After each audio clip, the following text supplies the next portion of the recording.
Oh, sorry. And Summit is a very, very special place. It's been a great way for us to serve the Elkhart community. This summer, we did a partnership with the Elkhart Community Schools and Elkhart Parks. We brought hundreds of kids from Elkhart up to our camp, and they got to experience things that they've never experienced before, like fishing, archery, boating, gardening, horsemanship. They had farm experiences. They had high ropes courses. And you might ask, why so many experiences? Well, we want kids to be passionate about something. We want to spark interest in them. We believe that at 5 Star, if you can get a child focused on something, you can really help point them in the right direction. And so through all of those programs, we also have gardening. We infuse our social emotional learning curriculum where we're teaching kids about character education. We teach them how to be strong leaders. And we do all of that while we're also doing these really fun activities.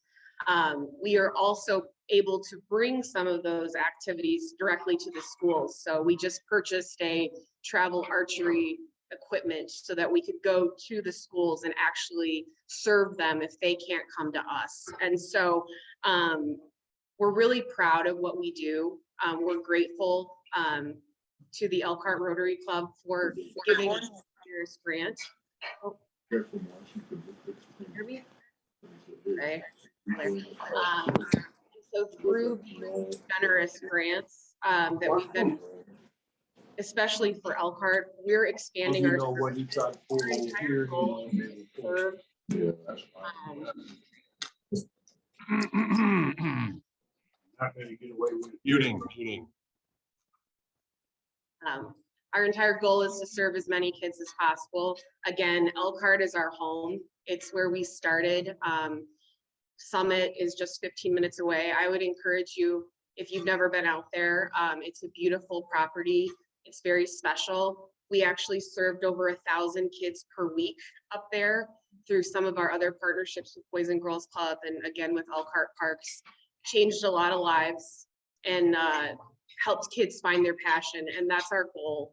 And so again, from the bottom of my heart, thank you so much. What you do is really important, and it helps us to continue the work that we do. So thank you so much.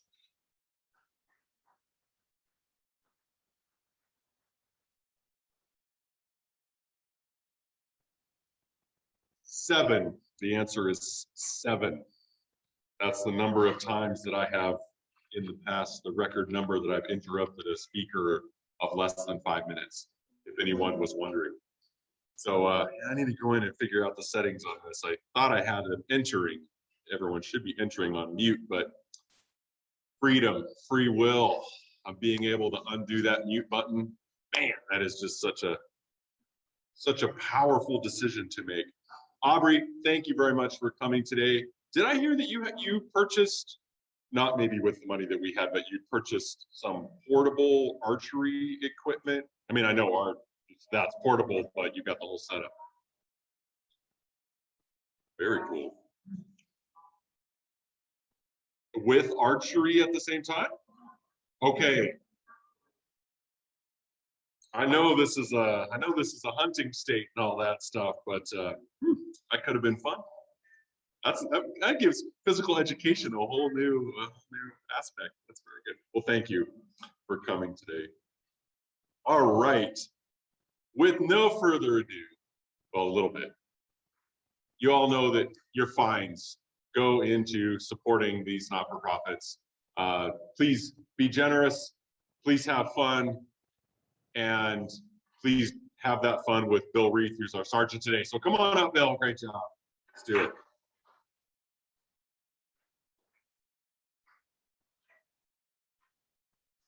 Thank you, Eric, in that less than enthusiastic welcome.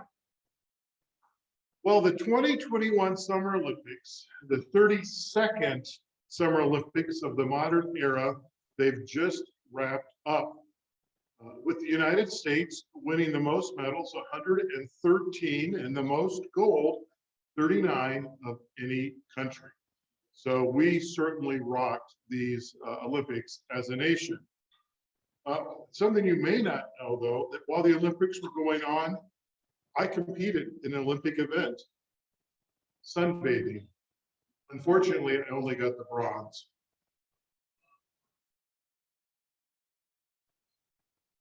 At the Olympics, we saw some amazing accomplishments, including Allison Felix from the USA track and field team, who at 35 years old competed in her 5th Olympics and won her 11th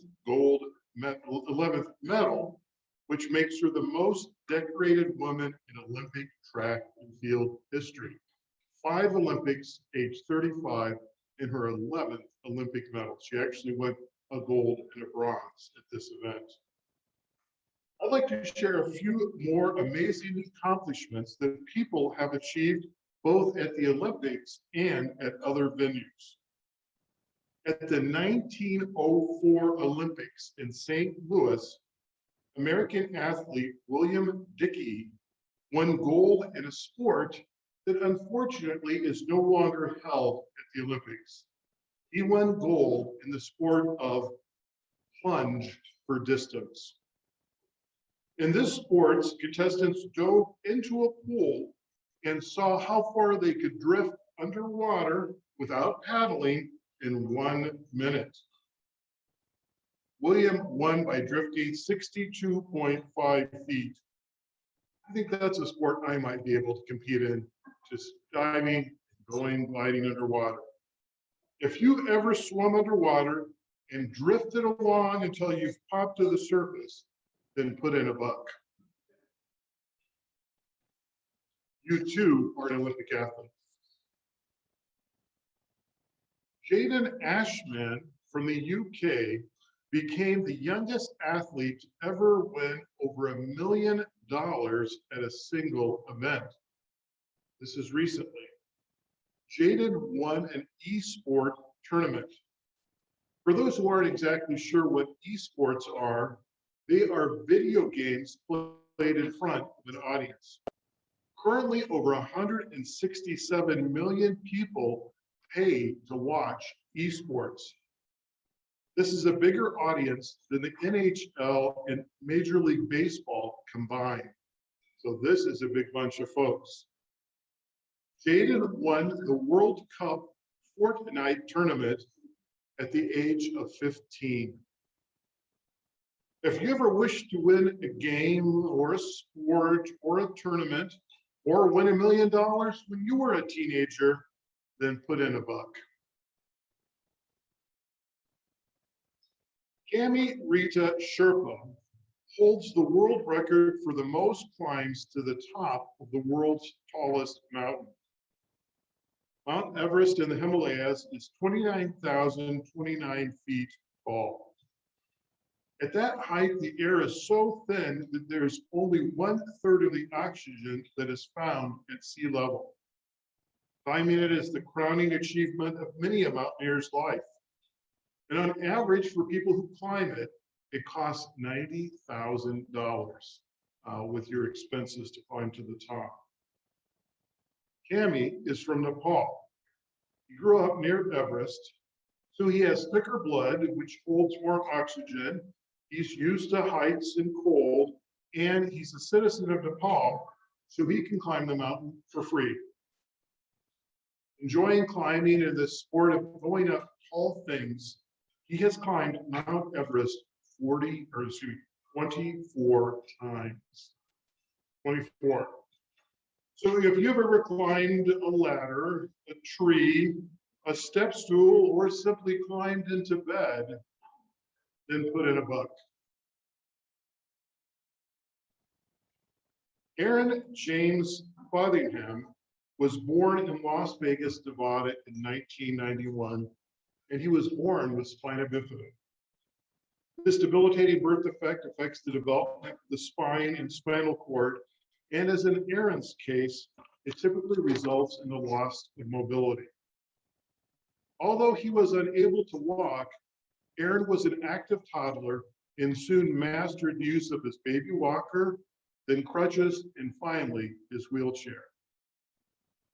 This ability to work with his wheelchair inspired a life-changing revelation that would quite literally set him on a new trajectory.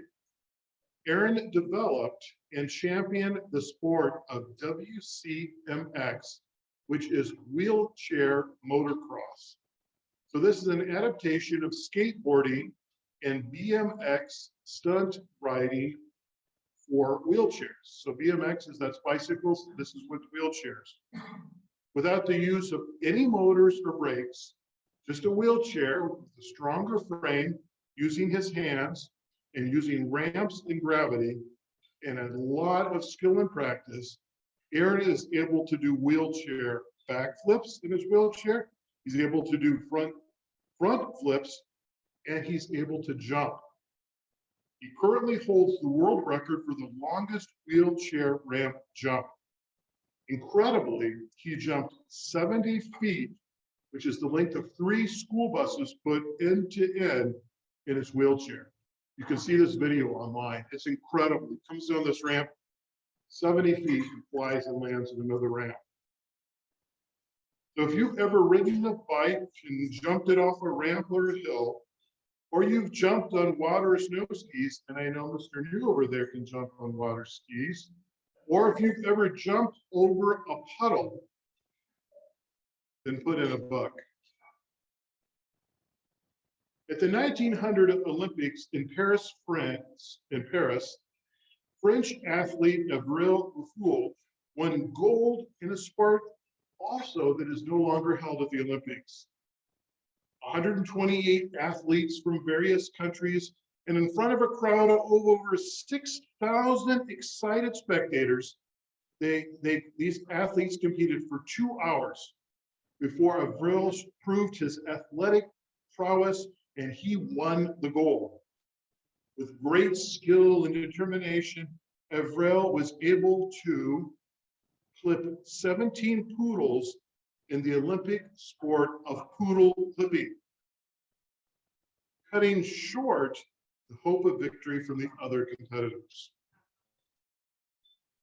So if you've ever cut your own hair or the hair of somebody else or clipped the hair of a beloved pet, then put in a buck. Finally, a couple more facts, trivia. Did you know that the ancient Greeks would shave their heads before the Olympics to run faster? Modern historians call this balderdash. And a recent fact I read, the Olympic skier from several years ago, Peekaboo Street, made headlines by donating enough money to build part of a new hospital. To thank her, they named a wing of the hospital after her, Peekaboo ICU. If you haven't maxed out, please do so. Thank you.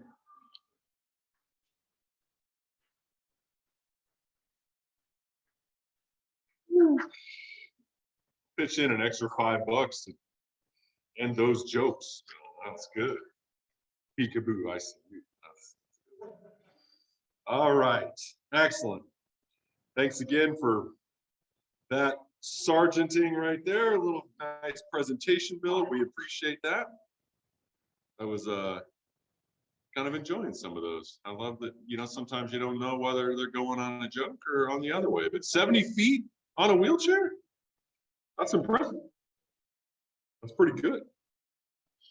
All right. Today's speaker comes to us from Notre Dame. Victoria Goodrich is an associate teaching professor, a chemical and biomolecular engineering advisor, and she is the advisor for the Society of Women Engineers. She joined Notre Dame faculty in 2011 and spent 7 years as a director of the first-year engineering program, where she also researched how students form engineering identity and select engineering majors. She now directs the undergraduate laboratory courses for junior and senior chemical engineers while still teaching in the first-year curriculum.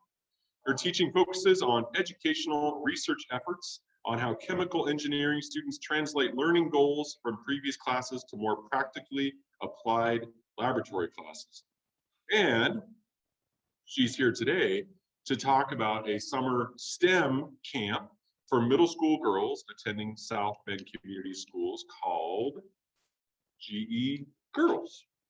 And she is going to tell us a little more about how what she does applies to that. And I will also mention that Erin Wagler, who couldn't be here today, she saw something about GE Girls in the newspaper, and knowing that our international president, Shekhar Mehta, one of his areas of focus this year is empowering girls. And so along that theme, reached out to Victoria, and we're really glad that you're here.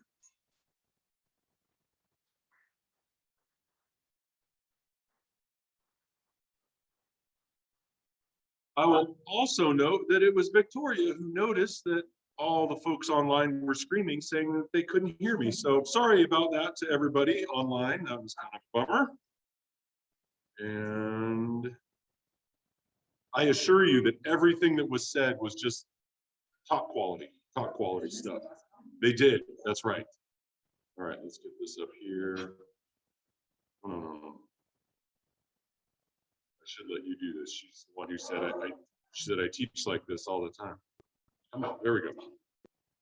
Now let's make this little presentation go.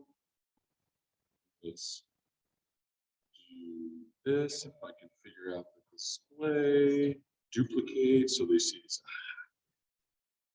All right, take it away. Thank you.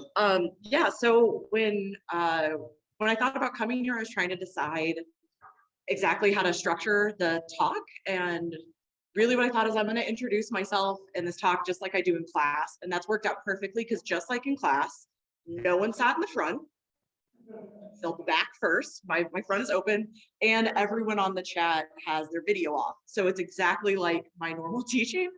But I'm going to tell you a little bit about myself. And part of that is because this is the same introduction I give to my students. And I try to use it as a learning opportunity for my students so that they can think about what it means to be an engineer and what that means outside of your professional life. Because a lot of students come in to Notre Dame, or my middle school students who come in thinking that engineers must be a really certain way. And I'm not the way that they think that's supposed to be. And so I try to just show them, like, here's some things that we do. All right, so let's see. So like I said, my name is Victoria Goodrich. I did my bachelor's at the University of Oklahoma. I'm originally from Oklahoma, from a military family. My dad was stationed at Fort Sill Army Base. If anyone in here was part of the Army, you may have heard of it. But I did my master's and my PhD here at Notre Dame and then just stayed. My husband, Brett, is a high school calculus and statistics teacher at St. Joe High School in South Bend. And we have 3 kids who I am trying to force to be engineers as much as possible. It's my goal. I would prefer chemical engineers, but I'll take any engineering. But yeah, my role is a teaching professor, which means that I am not focused as strongly on engineering research, kind of the traditional type of research. I'm focused on educational research and what it means to be an engineer and really teaching a lot of classes. So I always start by telling students about myself, about my family, and about my hobbies, and how I think they connect with engineering. So first of all, I'm really into any kind of craft. So I cross stitch, I sew all my kids' Halloween costumes. I made about 600 masks last year with So Love to send out to the community. I did a lot of research on what the appropriate types of fabrics and filtrations and things like that are. So I got to use my engineering degree, my material science background to go into that. I do a lot of cooking and specifically baking. And so you can see my birthday cakes for various kids. These are cookies from Game of Thrones, if anyone watched that show. Crazy Game of Thrones cookies.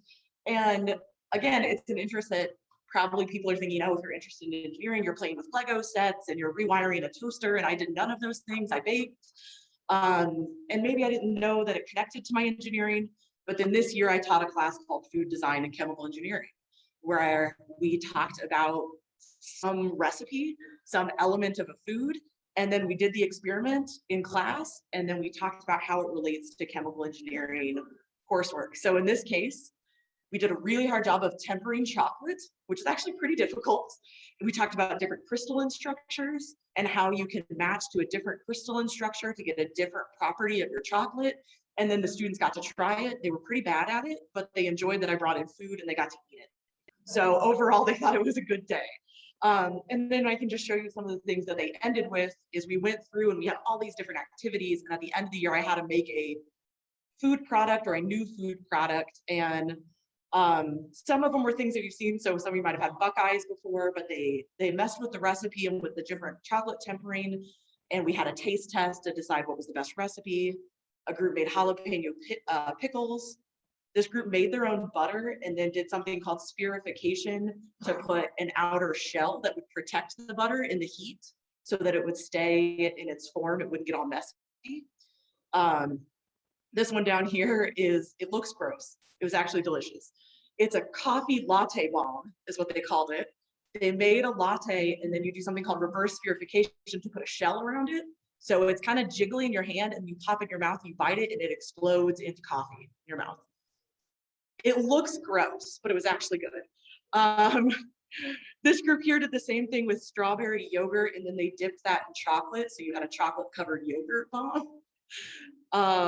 So just like all kinds of things, this one was jam. And so they worked on preservation, what does it take to preserve food, to dehydrate food, to use chemical reactions to make something. So I always use this as my intro to say, like, if we can find something that you're interested in, we can probably connect it to engineering.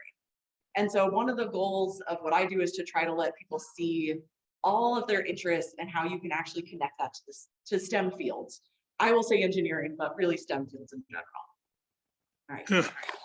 And this connects very differently to what I actually did as my PhD work. So a lot of times the connection from what I just showed Here's a to lady this. talking to, she's got her dissertation she's using. Let's see. Girls doing STEM. Lots of practice here. So my dissertation was on manipulating, creating, and breaking liposomes in micelles using dielectrophoresis, which may have zero meaning to any of you, or some of you might be like, yeah, that's exactly what I did. But basically we use lipids, which are what make up your cell membranes. And we tried to make different types of small vessels that you could put things inside.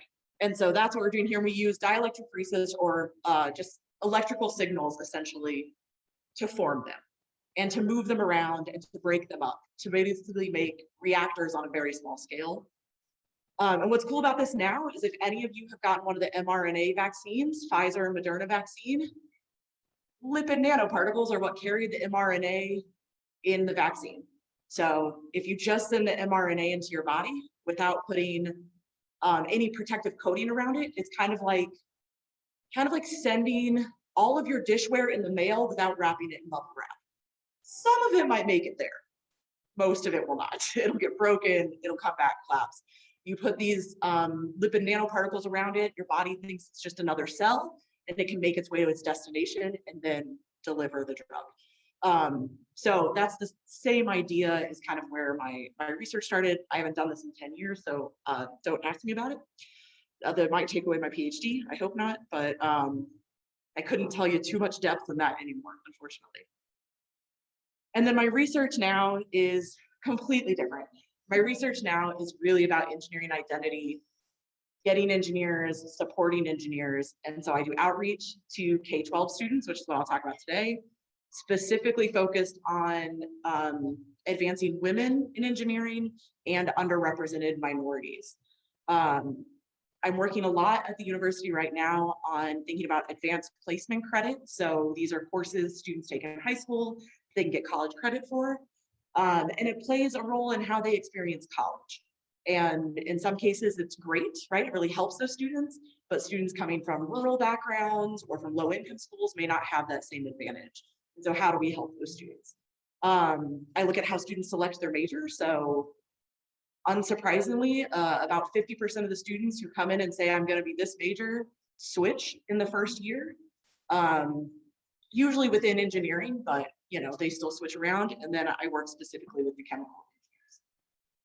So that's all my background. That's kind of what I give to my students as well. And I'll transfer that into what I've been working on these last few years with GE Girls. So as you've probably heard somewhere on the news, it's in a lot of places, women are largely underrepresented in STEM fields. It's worse in some than others. If you look, like, for instance, at college majors, there's a high representation of women in things like biology or environmental engineering, and there's a low representation in, say, electrical engineering or physics. And so it's a little bit difficult to talk about it on the whole, but we do know on the whole that women are underrepresented. So General Electric has a national program called GE Girls. It's paired with 20 to 30 universities, but we were one of the early universities that got in.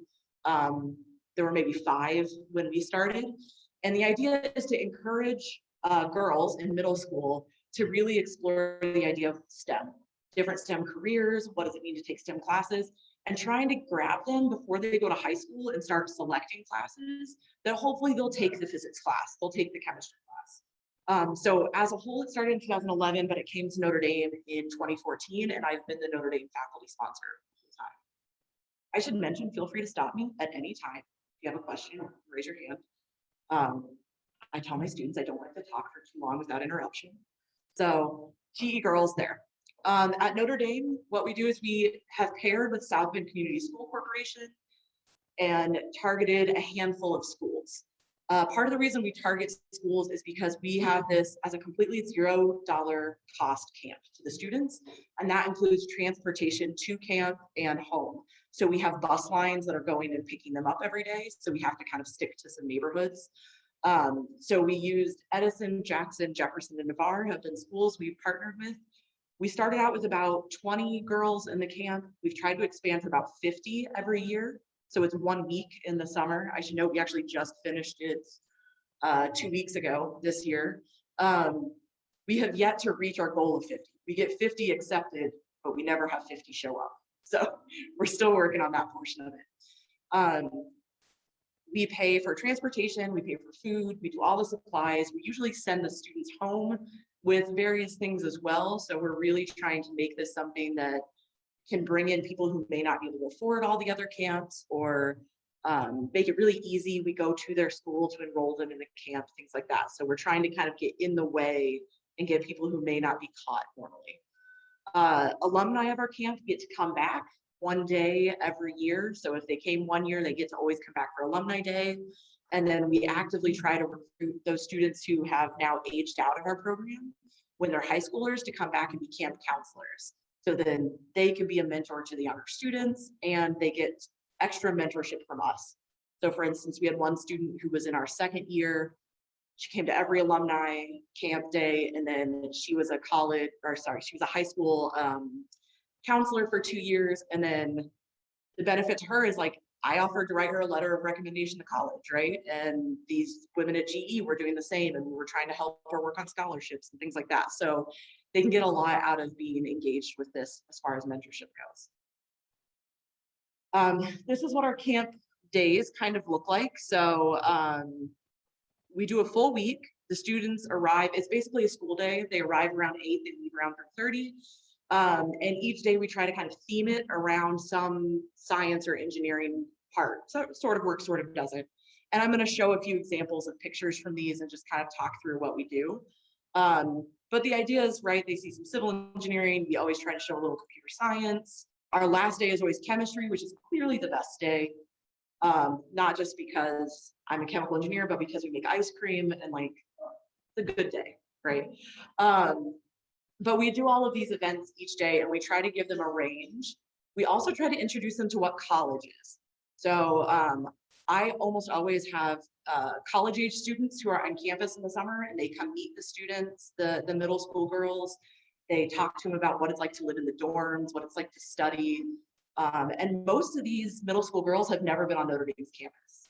My students are always surprised. They're like, we're in the middle of South Bend. How have they never been? And I'm like, well, you don't go to Notre Dame. Why do you come to Notre Dame? So they get to walk around and experience Notre Dame and see our facilities and just get an idea of what college is like as well. So there are a good number of girls in this camp who, if they went to college, would be the first generation in their families to go to college. So it's a mix of first gen and not. So So I'll show a few pictures from camp because that's more exciting than what I can do, and I can talk about it a little bit.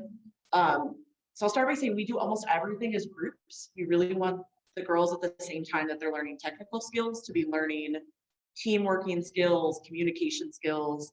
So every day starts with a group activity and we force them to mix around, and they kind of hate us for that, right? They want to work with their table and their friends, and we make them talk to everybody in the room. But we really focus on that aspect of engineering, that you're not working alone in a room. It's not like the vision I think a lot of the students have is that an engineer is like some dude in the corner hacking on a computer alone in the dark with like headphones on and a hoodie. And that's not what it is for any of us who are teaching. And so we want to make sure that's really clear that like, if that's your vision and that's not appealing, that's cool. That's not appealing to me either. So like, here are different things that we do. So we focus really heavily on group work, and then I'll just go through some of the activities. And then I'll have time for any questions that you might have about the camp. So this is one that we've done several years. It's really fun. It's called prosthetic leg. So we give the girls a handful of supplies. That's their limit of their supplies. The main supplies that they use is a plunger that is clean. It's fresh, new plunger, and duct tape and some sponges and padding. And they have to have, for one girl on their team, they have to build a leg that they can attach at the knee. And she has to try to walk the room with the prosthetic leg they made. It's always really funny. And they're always like, wow, it's really painful, right? It hurts to do this. And so we talk about what would that mean as an engineer if you were trying to build this for somebody who needs it, right? Who's not just kind of play acting for a day. Like, what are some things that would be important for your customer and how to do this well? So we try to tie all the lessons. We start by talking about the engineering and science lessons at the front. Then we have them do the activity, and then we have back end where we discuss like, so what did you learn about it? What would you do differently? How would you iterate on that design? Sometimes we have time to go back and let them try again, but a lot of times we move into the next activity. Ice cream making. So we do just traditional homemade ice cream making where we put salt in the ice and you mix up the ingredients in a bag. So we can talk about, what does the salt do to the ice? Why do we add this rock salt?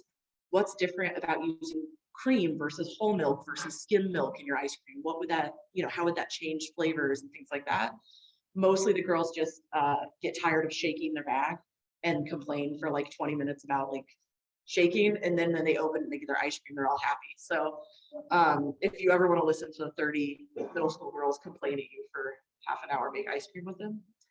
Because it's always hot too. It's always in like July and it's like 90 degrees out and they're out all day shaking bags. But it's really fun. And again, this is where I get to connect my food science love.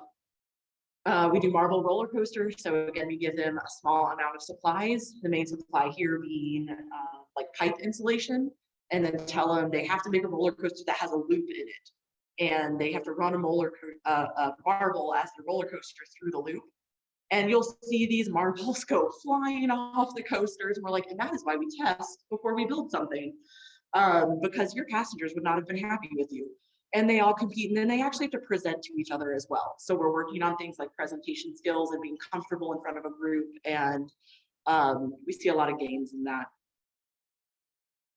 Build a boat is one of my favorites. We bring them recycled stuff. So I save my recycling for a couple months before class, and then we bring that in, and they have to build a boat, and they have a limited budget. So we budget all of the supplies, and then they have to hold up these weights, and we go test it in the reflecting pond at Notre Dame's campus, which is fun because they don't realize until they get up there that the reflecting pond is dyed blue. So you get a better reflection. So everyone ends with like blue hands. But we float it all and everyone watches each other and they have to talk about what they did.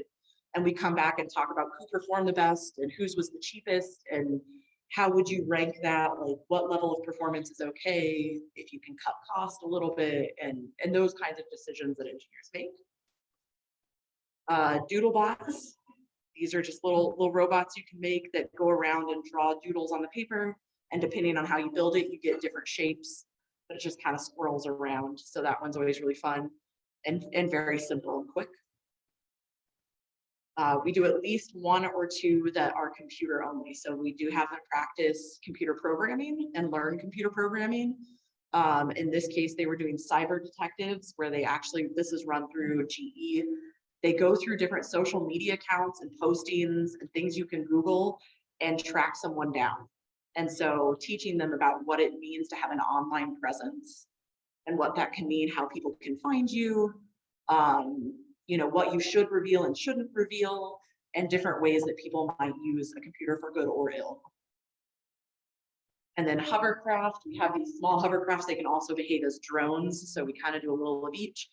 And I make them write a computer program to make the hovercraft go around an obstacle course. So they have to program it, put it down and hit go. They don't get to like drive it as it goes. So they really have to think about algorithms and like, okay, how do I instruct you? I need you to go straight for this long. I need you to turn this many degrees. I need you to right for this long. So it's a good practice for them to see application of how computer programs play out. So I have lots and lots of other camps that we do, and I'd be happy to talk about any ideas. But just kind of what we see as the benefit. Some were ones that we really planned as the benefit, and some were ones that were surprised. Right, what we were hoping is that we would get to see a whole bunch of STEM careers. So we start every day by talking about a STEM spotlight. So a woman working in a STEM career doesn't have to be GE or Notre Dame related, just kind of anything that we can think of. We want them to gain some confidence. So a lot of times we see middle school, part of the reason this is targeted towards middle school is that's when girls are the most likely to start leaving math and science programs, start losing confidence in their ability. So we really want to build up that confidence that these are things that they can do, and give them some fluency with it, right? So what does it mean, you know, to float? What are you learning about? Well, you're learning about something called buoyancy, and now you know that term and you can apply it. And we want a lot of mentorship. So the goal is that we stay in tune with these students as they go through high school. Mixed bag that's happening. There's a lot of movement in the South Bend schools between various schools and as they move into high school. So we're still working on that part, but we'd like to continue to mentor them through high school so that we have a better chance of them going a STEM route into college. So those were all the things that were kind of planned. And I would say these bottom ones were ones that were not originally planned when we started. Every year we have girls comment on how much more comfortable they got public speaking and communicating with their team and how much they learned from having to do that. We always force them to stand and talk in front of this group. They often hate us for it, or we bribe them a lot with candy to answer questions. That probably would have worked here too. I find everyone responds to getting a piece of candy thrown at them. We make them work in teams so much. We make them try to figure it out. If we see that a couple of people haven't been working together, we shift up our groups every time and make them find new people. So we're really trying to build those kinds of skills and help them get a network within their school. Maybe they met someone at camp they've never met at school who's also going to take these classes with them, and now they have a friend in the room. And that can be really enlightening to help them move forward. GE has opened up scholarship opportunities. So they have scholarships for people who've attended GE Girls. So if they go to college and they plan to do any type of STEM major, they can apply for the scholarship. And then I didn't really realize how much we could give them insights into what the college experience was and Notre Dame. So like I said, a surprising number of them have never visited Notre Dame, even though for some of them they live a couple blocks away. It's a very foreign idea.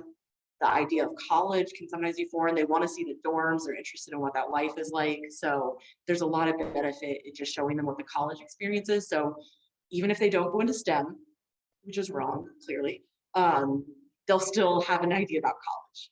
And then hopefully we can get them to follow that track if they haven't. So that's just kind of my quick overview of GE. And I'm happy to answer if there's any questions or any interest in what we're doing to tell you a little bit more about it. Sure.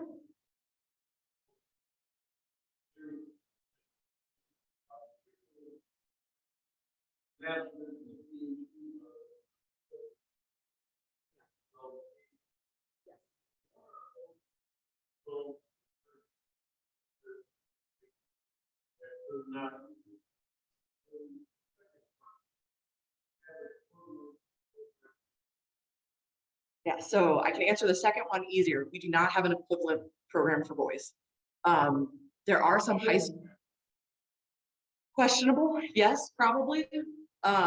I think there's room for having an equivalent one that's either for boys or, you know, for both genders to be there. There's a specific need for women, right? That there's a lot of research on having women in single sex camps and experiences is better for them at that stage than mixed sex, mixed gender.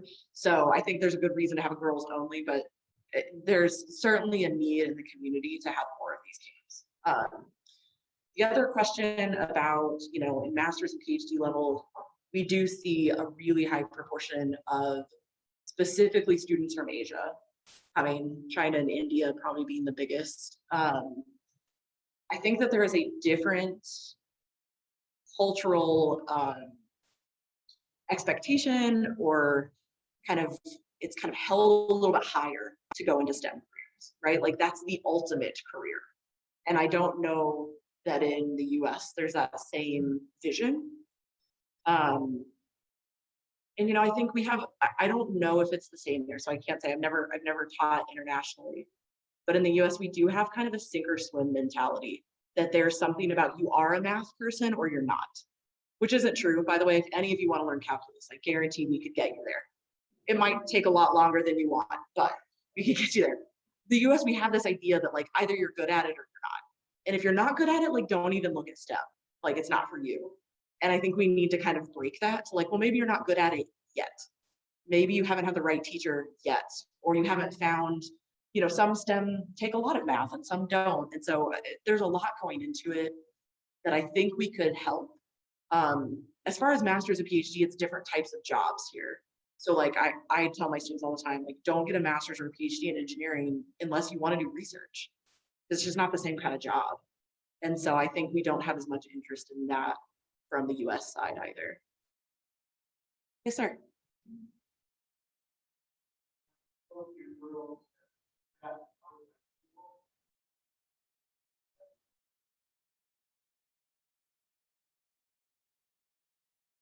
Yeah. So there's a really great question. So asking, some of our girls are now going into college, and do we have any data on if they've chosen STEM? Unfortunately, I don't have the data. I don't know if GE has the data, but I don't think we have good tracking of the students. So we really only have contact with the students through their parents' phone numbers and their school email addresses. So once they kind of leave the schools, we're out of luck for tracking them. I can say that there are many programs that say it helps and many programs that say it don't, if you look in engineering literature of people who do track. So yeah, I have no idea if our program specifically is doing what we hope it's doing. I would hope that we have gotten more girls even to consider things like in South Bend, Riley has an engineering magnet program. You know, could we try to help more of them find Riley High School as an option because that magnet is there? I know we've helped some girls find their way to Adams School, which has an international baccalaureate program. So there are some ways where I can see specific helps, but that's all anecdotal, no big data. Yes, sir.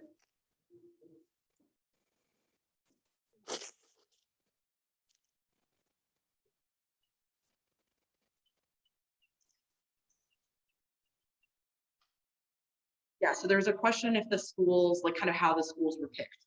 So we worked with our outreach director at Notre Dame, who works within our administration and works with all the schools. And so there were a handful of ideas. One was that we wanted to work with schools that haven't had programs, haven't had connections with Notre Dame already, to try to start building them.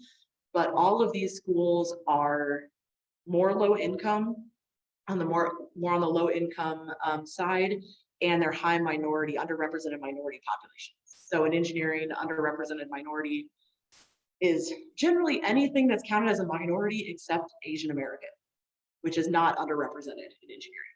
So we're looking often to see, can we get more Hispanic, Latino, Latina students? Can we get more Black African American students, you know, Native American students, things like that to come in? And then women are an underrepresented minority in engineering. So I think that was part of the goal in starting with those schools. And then we tried to pick some schools where they had a high population of students in the same neighborhoods as well. So it's a little bit harder now in that students move more. And so it's getting harder and harder for us to do the busing portion of this because they are all over the city and still in the same school.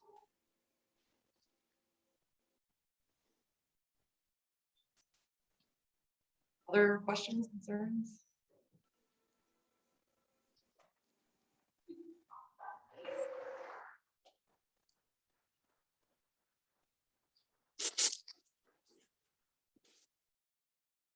Victoria, thank you so much for that. I thought of one more question. When they were doing that spherification, did the students mostly use sodium alginate or like the calcium chloride or the, okay. All right. That's for regular spherification. You all knew I'm full of it. I couldn't answer any more of that other than what I Googled just a few minutes ago. I'm the executive director at Wellfield Botanic Gardens, and we are big into STEM education there. We also teach about roots and leaves and fruits and flowers and things like that too. Eat your heart out, Bill Burton. Where are you at, man? Come on. Jeez.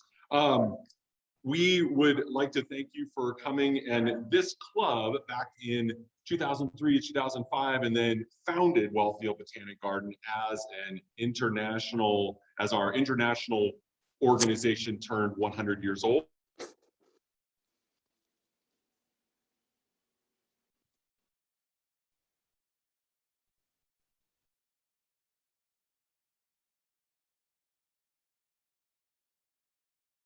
You're at. Tiny children are good. Tiny children are good things. We really do. We have a lot of school tours that come through. It's a lot of fun, and obviously for us that the science education is super important. So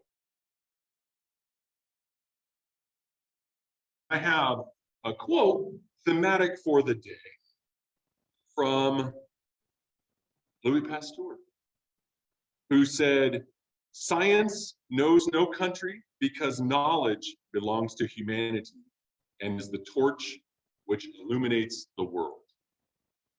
So thank you all for your service to Rotary, your service to our community, and serve to change. Rotary's adjourned.